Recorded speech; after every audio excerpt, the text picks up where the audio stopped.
আমি কোনো মানবতার ফেরিওয়ালাও না, আমি কোনো সেলিব্রিটিও না, আমি খুবই একজন সাধারণ ঘরের ছেলে। তো দুঃখের বিষয় হইতেছে এটা আমার এলাকার, আমার পাশের বাড়ির টাকার অভাবে চিকিৎসা হইতেছে না। তো আমার তো এটা কোনোদিনই মাইনে নিতে পারতেছি না যে টাকার অভাবে চিকিৎসা হইতেছে না। তো দেখেন এই ছেলেটা তো দীর্ঘ 4-5 বছর যাবত এই সমস্যাটা এই লোকটা এই লোক চিকিৎসা করলে অনেক টাকার দরকার। তো সামর্থ্য নাই, টাকা ম্যানেজ হইতেছে না। তো আপনারা যারা আছেন, যারা এই ভিডিওটা দেখতেছেন, দেশ এবং দেশের বাইরে থেকে যারা যারা দেখতেছেন, আপনাদের কাছে আমার হাত জোর করে অনুরোধ করা হইতেছে, আপনারা ওর পাশে দাঁড়ান। জীবনে অনেক টাকাই খরচ করছেন, এই যে স্ক্রিনে দেওয়া নগদ নাম্বার এবং বিকাশ নাম্বার, আপনারা ওই নাম্বারে 10 টাকা 20 টাকা করে সবাই ছাড়েন।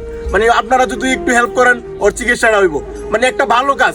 আপনারা জীবনে অনেক টাকা অনেক জায়গার মধ্যে খরচ করছেন। তো এই যে দেখেন ওর মা, একটু কাছে আও। এই যে এই সমস্যাটা কতদিন যাব? 5-6 বছর ধরে। 5-6 বছর পরে এই সমস্যাটা। তো আপনারা যারা যারা এই ভিডিওটা দেখতেছেন অবশ্যই ওর একটু সাহায্য করবেন। আর ওর পাশে দাঁড়াবার মতো কেউই নাই, আমাদের গ্রামের মধ্যে কেউই নাই, আপনারাই এখন ভরসা। তো আলহামদুলিল্লাহ আমাদের এই বাংলাদেশে অনেক কন্টেন্ট ক্রিয়েটর আছে, মানবতার ফেরিওয়ালা আছে, অনেকে আমি দেখছি সাহায্য করতেছে। তো আপনাদের যদি প্রয়োজন যোগাযোগ করার প্রয়োজন মনে হয় অবশ্যই এই নাম্বারে যোগাযোগ করবেন।